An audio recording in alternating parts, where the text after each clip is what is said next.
बिस्मिल्लाहिर्रहमानिर्रहीम। अस्सलाम वालेकुम। मेरा नाम सैयद मोहम्मद अली है। एमएससी ज़ूलॉजी हूँ और 20 साल से ज़्यादा पढ़ाने का तजर्बा है। तो जो आज हमारा चैनल शुरू हम कर रहे हैं उसका नाम है ख़ज़ाना। तो मुझे उम्मीद है कि ये ख़ज़ाना इल्म का ख़ज़ाना साबित होगा और आप इससे भरपूर जो है इस्तिफ़ादा हासिल कर सकेंगे। जैसा कि आपको पता है कि आजकल लॉकडाउन है और इस लॉकडाउन में बच्चे जो हैं वो परेशान हैं इस सिलसिले में कि किस तरह अपनी पढ़ाई को वो पूरा करें और कंप्लीट करें। पेपर जो हैं उनके सर पर हैं। तो इस सिलसिले में हमने एक नया सिलसिला शुरू किया है जिसमें हम 10th क्लास और 9th क्लास के लेक्चर जो हैं वो देंगे, ख़ास तौर पर उन बच्चों के लिए जो बच्चे जो हैं स्कूल गवर्नमेंट स्कूल में जाते हैं और पूरी तरह उनको गाइडलाइन नहीं मिलती। तो आज का हम लेक्चर शुरू करेंगे। सबसे पहले मैं हदीस नबी सल्लल्लाहु अलैहि वसल्लम आपको बताऊंगा जिसके मुताबिक जो हिकमत है वो मोमन की मीरास है और वो जिसको चाहे जहाँ से भी मिले हासिल करे। इसका मफ़हूम मैंने बयान किया। इसी तरह एक और हदीस में आता है कि इल्म हासिल करें चाहे आपको चीन में जाना पड़े। तो अब आप ख़ुद सोचें कि चीन और अरब के अंदर आपने देखा है कि नबी करीम सल्लल्लाहु अलैहि वसल्लम थे। आपने कहा कि अगर आपको इल्म हासिल करना है तो आप बेशक चीन जाएं। तो इसका मतलब यह है कि उसमें कोई कुरान और हदीस तो चीन में नहीं थी ना। फिर भी आपने कहा कि इल्म हासिल करें। इसका मतलब क्या है कि तकनीक है, इसके अलावा साइंस का इल्म है। और साइंस वैसे भी हमारे यहाँ मुसलमानों में कोई अलहदा से चीज़ नहीं है। साइंस जो है वो हमारे कुरान के अंदर भी मौजूद है। आप देखेंगे इसी चैप्टर के अंदर हम पढ़ेंगे जिसमें कुरानी आयात के ज़रिए हमें बताया गया है। तो अब हम शुरू करते हैं और अपने लेक्चर की तरफ आते हैं। ये चैप्टर नंबर 1 है, क्लास 9th की बायोलॉजी, जिसका नाम है इंट्रोडक्शन टू बायोलॉजी। चैप्टर का नाम इंट्रोडक्शन टू बायोलॉजी है और इसमें सबसे पहली जो डेफिनेशन है वो है साइंस के मतलब। तो साइंस क्या है आज आपको मैं बताऊंगा। साइंस क्या है? साइंस इज़ द स्टडी, एक ऐसा इल्म है in which observations are made, जिसमें ऑब्जर्वेशन जो हैं वो दी जाती हैं, experiments are done and logical conclusions are drawn in order to understand the principles of nature. इसमें आप देखें कि 3 लफ्ज़ जो हैं वो बहुत अहम हैं। एक तो ऑब्ज़र्वेशन का लफ्ज़ है, ठीक है, यानी सबसे पहले जो हमने चीज़ करनी है वो ऑब्ज़र्वेशन करनी है। उसके बाद एक्सपेरिमेंट्स हैं। जब हम एक चीज़ को ऑब्ज़र्व करते हैं तो ऑब्ज़र्व के बाद हम उसको चेक करते हैं एक्सपेरिमेंट के ज़रिए। और तीसरी चीज़ है लॉजिकल इन कंक्लूजन, फिर उसके ऊपर हम दलाइल भी देते हैं। तो इस सिलसिले में सबसे पहले आप ऑब्ज़र्वेशन कैसे करते हैं? ऑब्ज़र्वेशन जो है वो हम अपनी हवासे खमसा से करेंगे। हवासे खमसा में कौन है आपको पता है, आप 8th क्लास में भी पढ़ चुके हैं कि हवासे खमसा में हमारी आँखें हैं, हमारे कान हैं, हमारी नाक है, हमारा जो ज़ुबान है और हमारी जिल्द है जिससे हम महसूस करते हैं। तो ये चीज़ें जो हैं हवासे खमसा हैं। अब इनको हमने साइंस के अंदर मुख्तलिफ टेक्निक्स के अंदर बेहतर भी किया है। जैसे हमने ऑब्जर्वेशन के अमल को दूरबीन के ज़रिए हमने देखा है दूर की चीज़ देखने के लिए। इसी तरह हमने अगर देखना है छोटी चीज़ को देखना है तो हमने उसके लिए खुदबीन का इस्तेमाल किया। तो ऑब्जर्वेशन हमने ऐसे टूल्स बना लिए हैं जिससे हम अपनी ऑब्जर्वेशन को बेहतर कर सकते हैं। तो आपको मुझे उम्मीद है कि पूरी समझ आई होगी साइंस क्या है। साइंस एक ऐसा इल्म है जिसमें हम ऑब्जर्वेशंस करते हैं, लॉजिकल कंक्लूजन्स देते हैं और उसके बाद हम एक्सपेरिमेंट भी करते हैं ताकि हम चीज़ों को पूरी तरह उसकी तसल्ली कर लें कि ये जो हमने चीज़ पेश की है वो बिल्कुल एक्यूरेट है। इसके बाद अगली जो डेफिनेशन है वो है बायोलॉजी।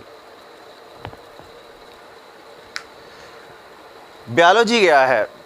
जो हमारा सब्जेक्ट है बायोलॉजी है और इसकी हम डेफिनेशन हम सीखते हैं। Biology is the study of life, study of life are living things. ज़िंदा चीज़ों के मुतालिया को के इल्म को हम बायोलॉजी कहते हैं। और बायोलॉजी एक्चुअली 2 अल्फाज का से मिलकर बना है और उसमें एक है बायोस और दूसरा है logos. BIOS means life, BIOS का मतलब होता है ज़िंदगी, और लोगोस का मतलब है थॉट्स, रीजनिंग। ठीक है, तो इसका मतलब ये हुआ कि बायोलॉजी के अंदर हम किन चीज़ों का मुताला करते हैं, हम ज़िंदगी का मुताला करते हैं, ज़िंदगी पर बहस करते हैं। और एक और बात मैं आपके लिए, जो बायोलॉजी के जब आप सीखेंगे तो इसमें दो चीज़ें आप बड़ी अहम है। सबसे अहम चीज़ ये है कि आप लोगों ने इसके वर्ड्स को वर्ड टू वर्ड आपने इसको स्टडी करना है।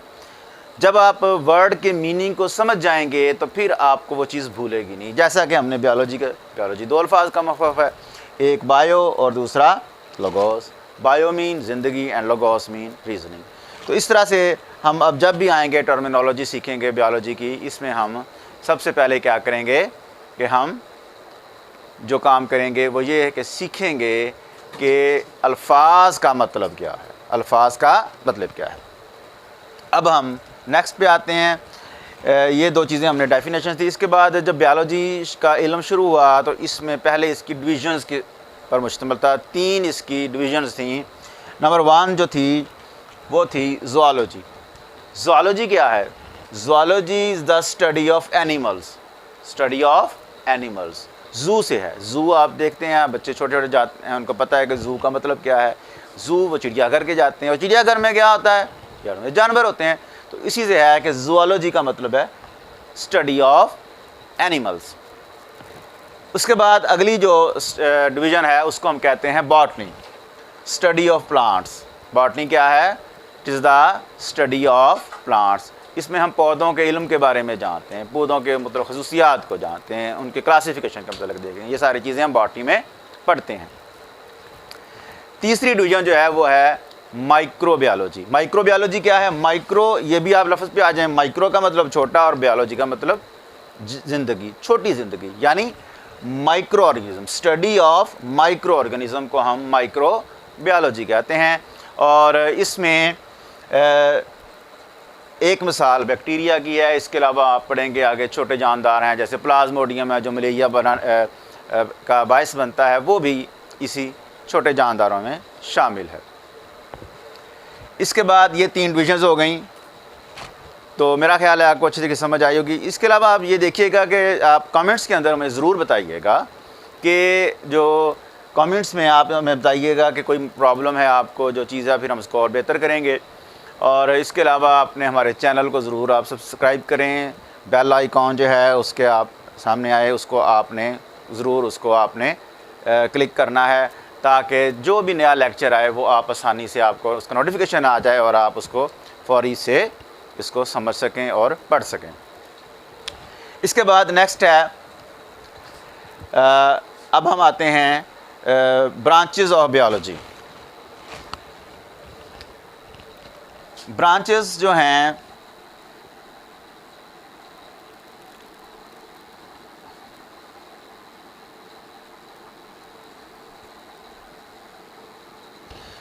ब्रांचेस में सबसे पहली जो ब्रांच है वो है मॉर्फोलॉजी। मॉर्फोलॉजी क्या है? Study of forms and structure of living organism. जो ज़ाहरी हमें बनावट नज़र आती है, ज़ाहरी तौर पर हम उसको स्टडी करते हैं।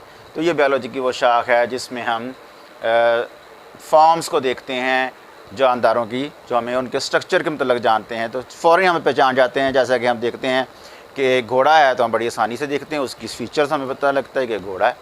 इंसान की स्पीशीज़ हम देखते हैं, फ़ौरन पहचान जाते हैं इंसान है। ठीक है, तो इस तरह हम ज़ाहरी तौर पर मॉर्फोलॉजी के ज़रिए समझ आते हैं उसकी खसूसियात जो सारी हमें नज़र आती हैं। इसके बाद है एनाटोमी। एनाटोमी क्या है?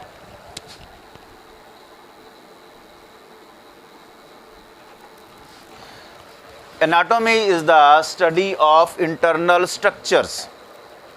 जो जानदारों के अंदर अंदरूनी साख्तें पाई जाती हैं उनकी स्टडी को हम क्या कहते हैं? एनाटोमी कहते हैं। इसके बाद नेक्स्ट है हिस्टोलॉजी। हिस्टोलॉजी जो है, it is the microscopic study of tissues. Tissues आप जानते हैं कि सबसे छोटी चीज़ जानदारों का जो यूनिट है वो है सेल। सेल्स इकट्ठे होते हैं और इकट्ठे होकर क्या बना देते हैं, टिश्यूज़ बना देते हैं। तो हम टिश्यूज़ का मुताला करते हैं हिस्टोलॉजी के अंदर, और ज़ाहिर बात है हम माइक्रोस्कोप के ज़रिए करेंगे, क्योंकि जो टिश्यूज़ हैं वो भी हमें बग़ैर माइक्रोस्कोप के हम उसको नहीं देख पाएंगे। Histology is the study of tissues. इसके बाद सेल बायोलॉजी है। सेल बायोलॉजी क्या है? Study of structures, study of structures.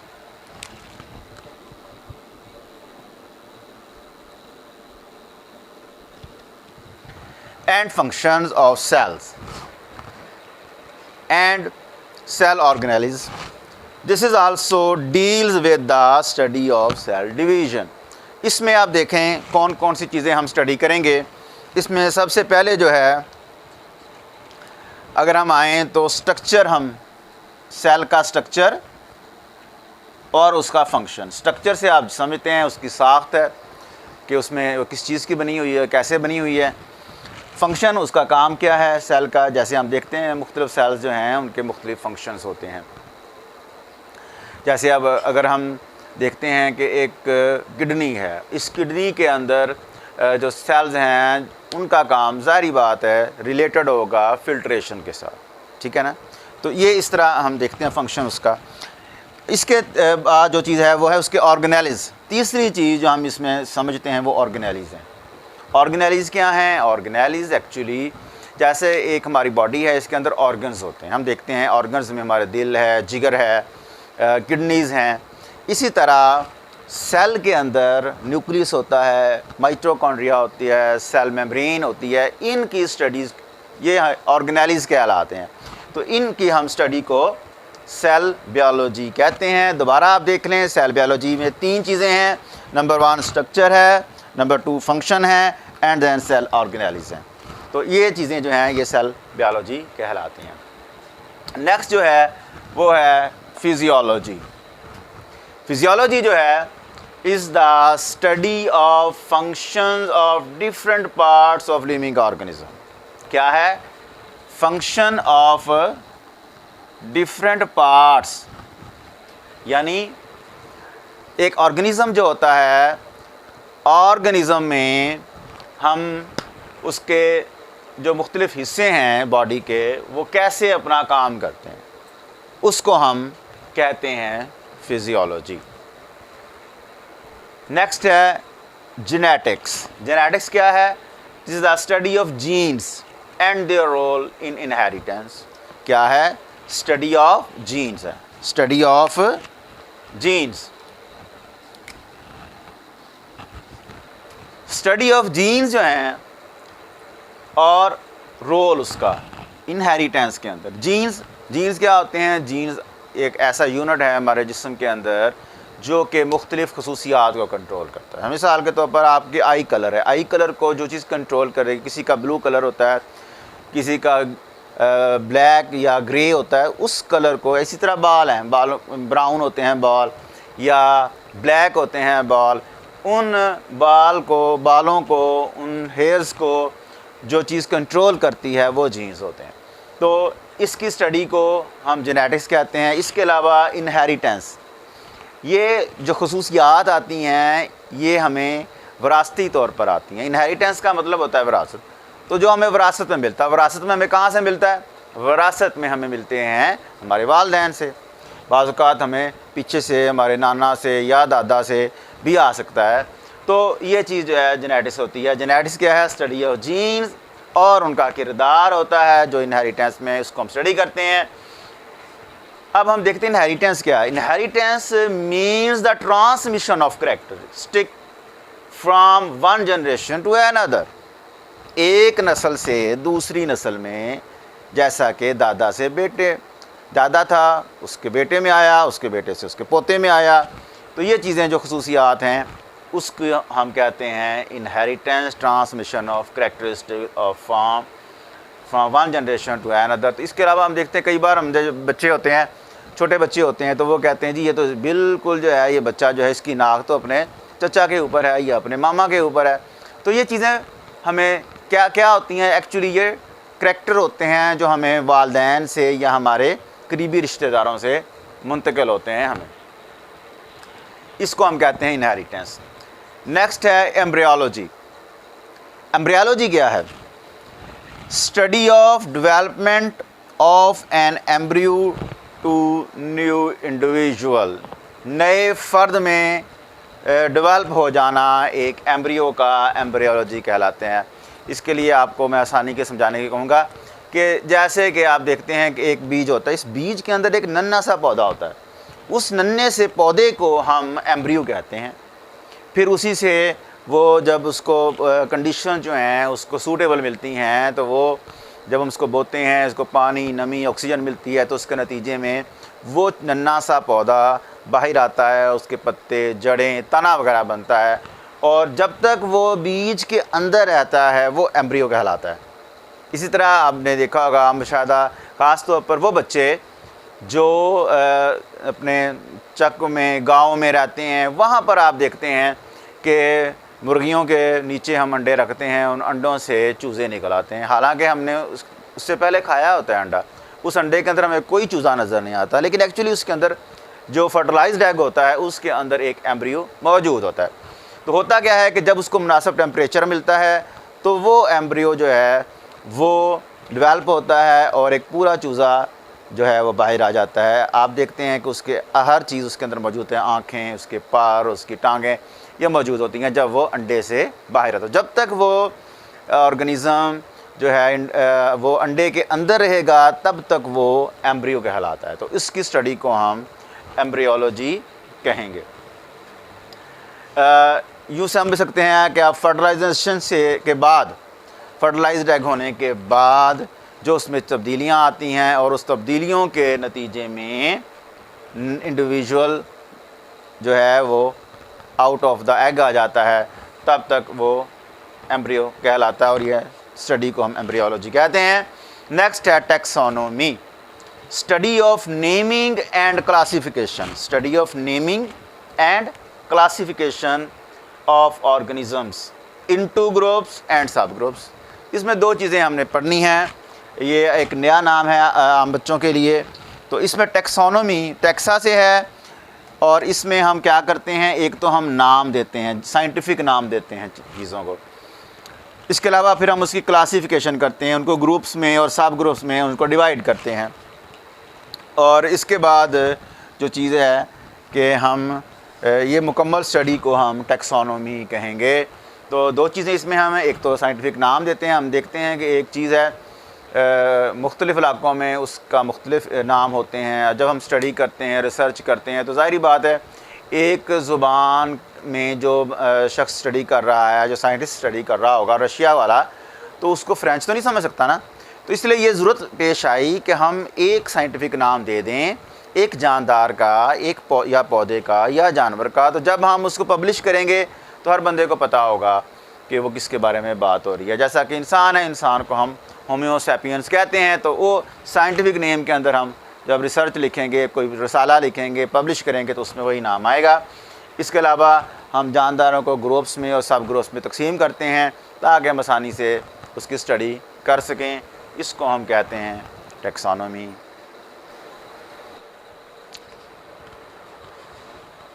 पेलियोंटोलॉजी। पेलियोंटोलॉजी जो है साइंस की, बायोलॉजी की वो शाख है in which we study fossils. It is the study of fossils. अब आप पूछेंगे फॉसिल्स क्या है, तो fossils actually the remains of extinct organisms. Remains यानी बाकियात। रिमेन्स से क्या मुराद है? बाकियात। बाकियात से क्या मुराद है?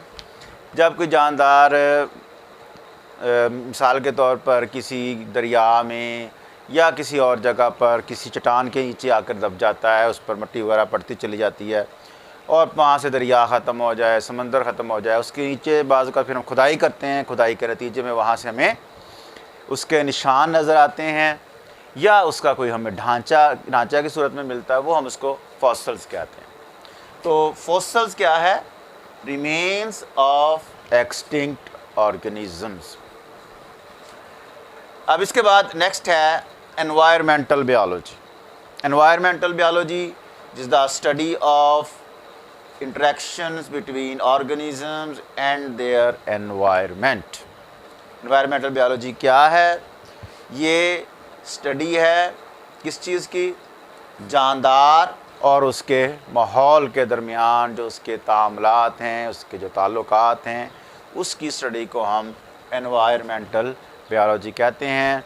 हम देखते हैं कि बहुत से मुख्तलिफ़ किस्म की गैसेस वगैरह हैं, जैसे इंसान जो है वो गैस, उसकी ऑक्सीजन वगैरह है वो बाहर निकालता है, ठीक है, सॉरी ऑक्सीजन इंटर करता है, और जबकि कार्बन डाइऑक्साइड जो है वो बाहर निकालता है। अब ये कार्बन डाइऑक्साइड जो माहौल में जाती है वहाँ इसको पौधे इस्तेमाल करते हैं और उसके लिए ग्लूकोज बनाते हैं। तो ये सारा सिलसिला चलता है एनवायरनमेंट के हवाले से। इसके अलावा और भी चीज़ें हैं, हम जब पढ़ेंगे तफसील के साथ तो उसमें फिर बहस करेंगे। तो एनवायरमेंटल बायोलॉजी में क्या है? Study of interactions between organisms and their environment. Next है सोशोबायोलॉजी। सोशोबायोलॉजी क्या है? It is the study of social behaviour of animals that make societies. उन जानदारों के मतलब है ये इल्म है जो सोसाइटी बना कर रहते हैं, एक मुआशरे की सूरत में रहते हैं। मुआशरे की सूरत में हम देखते हैं कि जैसे कि इंसान है, ये एक मुआशरा बनाते हैं, ठीक है। ऐसे ही चिंपैंजी हैं, ये भी एक मुआशरा बना कर रहते हैं, एक जो है एक सोशल बिहेवियर शो करते हैं। तो इसको हम कहते हैं सोशोबायोलॉजी। इसमें क्या चीज़ का इम्पॉर्टेंट है? Behaviour of animals. Behaviour of animals किस वाले से? उनके सोशल बिहेवियर, ठीक है, जो कि सोसाइटीज़ बनाते हैं। इसके बाद नेक्स्ट है पैरासाइटोलॉजी। पैरासाइटोलॉजी क्या है? It is the study of parasites, ठीक है। तो जब इसमें हम क्या करते हैं? पैरासाइट्स को स्टडी करते हैं, पैरासाइट्स के मतलब हम जानते हैं। आप जानते हैं पैरासाइट बहुत अहम होते हैं, और पैरासाइट मुख्तलिफ़ किस्म के होते हैं, जैसा कि कुछ इंटरनल पैरासाइट्स होते हैं, कुछ एक्सटर्नल होते हैं जो होस्ट की बॉडी में रहते हैं, उनको फ़ायदा भी पहुंचाते हैं, कुछ ऐसे हैं और कुछ उनको नुकसान पहुंचाते हैं, ठीक है। तो जैसा कि पेट के कीड़े हैं जी, ठीक है, बच्चों में होते हैं, तो ये इंटरनल पैरासाइट्स हैं। ऐसे मलेरिया है, मलेरिया का जो वजह है वो प्लाज्मोडियम है, और प्लाज्मोडियम भी एक पैरासाइट है जो हमें नुकसान पहुंचाता है, ठीक होगी बात। इसके बाद नेक्स्ट है बायोटेक्नोलॉजी। बायोटेक्नोलॉजी जो है आजकल एक बहुत ही एडवांस साइंस है और इससे हम बहुत फ़ायदे उठा रहे हैं। वैसे ये बहुत पुरानी भी है। Study of practical applications, study of practical applications of living organism. जानदारों जो होते हैं उनको हम अमली तौर पर उनसे फ़ायदा हासिल करते हैं। टू मेक सब्सटेंसेस, ऐसी अशिया बनाते हैं for the welfare of Mankind, जो इंसानों के लिए फ़ायदा मंद होती हैं। इसकी बिल्कुल बड़ी पुरानी मिसाल है, एक दही है कि दही को हम जमाते हैं, जाग लगाते हैं, उसके नतीजे में बैक्टीरिया वहाँ पर आते हैं। ये बैक्टीरिया जो है ये दूध को दही में तब्दील कर देते हैं। तो ये भी एक बायोटेक्नोलॉजी की एक बहुत पुरानी, जो शुरू से इंसान जानता है, एक एग्ज़ाम्पल है। इसके अलावा पनीर वगैरह बनाना, या इसके अलावा जो है क्या कहते हैं इसमें वाइनेगर, ये सारी चीज़ें जो हैं इसमें आती हैं। Next immunology. इम्यूनोलॉजी क्या है? Study of immune system of animals which defend the body against invading microbes. क्या है? इम्यून कहते हैं मुदाफ़ियत को। आजकल तो इसके बारे में अक्सर लोग जानते हैं कि कोविड की वजह से इम्यूनिटी का लफ्ज़ बार बार इस्तेमाल हो रहा है। तो स्टडी ऑफ इम्यून कहते हैं जो हमारे अंदर एक सिस्टम है अल्लाह ताला ने रखा हुआ, जो बीमारियों के ख़िलाफ़ या माइक्रोब्स के ख़िलाफ़ जो बाहर से हमला करते हैं, हमारे ऊपर इन्वेड करते हैं, उनके ख़िलाफ़ हम लड़ाई लड़ते हैं। जैसे कि एक मुल्क होता है, उस मुल्क के अंदर एक उसकी पुलिस होती है, एक फ़ौज होती है। तो जो बाहर से हमलावर होते हैं उनके ऊपर फ़ौज जो है हमलावर होती है उनके लिए, और उनको ख़त्म करती है। ऐसे ही जो बाहर से बैरूनी जो भी माइक्रो ऑर्गेनिज़म आते हैं हमारे बीमारी फैलाने वाले, उनके ऊपर उनको ख़त्म करने के लिए हमारे अंदर एक सिस्टम है, और ख़ास तौर पर वाइट ब्लड सेल के अंदर ये पाया जाता है, तो उसमें ये इस्तेमाल होता है। इम्यूनोलॉजी क्या है? Study of immune system of animals which defends the body against invading microbe. Invading का मतलब है हमलावर, जो हमारी बॉडी के ऊपर हमलावर हो जाते हैं, उनके ख़िलाफ़ डिफेंस और मुदाफ़ियत पैदा करते हैं हमारी बॉडी। नेक्स्ट है एंटोमोलॉजी। एंटोमोलॉजी क्या है? It is the study of insects, हशरात। इंसेक्ट्स आप देखते हैं, जो कीड़े मकोड़े हैं, हशरात हैं, उनके मतलब जो इल्म है उसको हम एंटोमोलॉजी कहते हैं। एंटोमोलॉजी के बाद जो नेक्स्ट है वो है फार्माकोलॉजी। फार्माकोलॉजी क्या है? It is the study of drugs and their effects on the system of human body. जो अद्वियात हैं जो हम इस्तेमाल करते हैं, मेडिसिन इस्तेमाल करते हैं, उनका बनाना और उनके असरात हमारी बॉडी के ऊपर क्या होते हैं, इसकी स्टडी को हम फार्माकोलॉजी कहेंगे। ड्रग्स, स्टडी ऑफ ड्रग्स और उनके इफ़ेक्ट्स किसके ऊपर? इंसानी जिस्म के मुख्तलिफ़ सिस्टम्स के ऊपर जो होते हैं उनको हम कहते हैं फार्माकोलॉजी स्टडी करते हैं, जिसमें हम 3 चीज़ों को आपने याद रखना है, दोबारा समझ लें। ड्रग्स की स्टडी, उनके इफ़ेक्ट्स हमारे बॉडी के ऊपर या हमारे सिस्टम्स के ऊपर। तो अब मैं ये आपका जो है टॉपिक ख़त्म हो गया है, ब्रांचेस थी इसमें। तो इसके अलावा आपने याद रखना है, चैनल को सब्सक्राइब करना है और बेल आइकॉन के ऊपर आपने क्लिक करना है, लाइक्स देने हैं, व्यूज़ देने हैं कि जो हमने ये सीखा है इसका हमें क्या फ़ायदा है। ठीक है, तो इसके साथ ही हम इस लेक्चर को ख़त्म करते हैं। इंशाल्लाह मिलते हैं अगले लेक्चर में। अल्लाह हाफिज़, गुड बाय।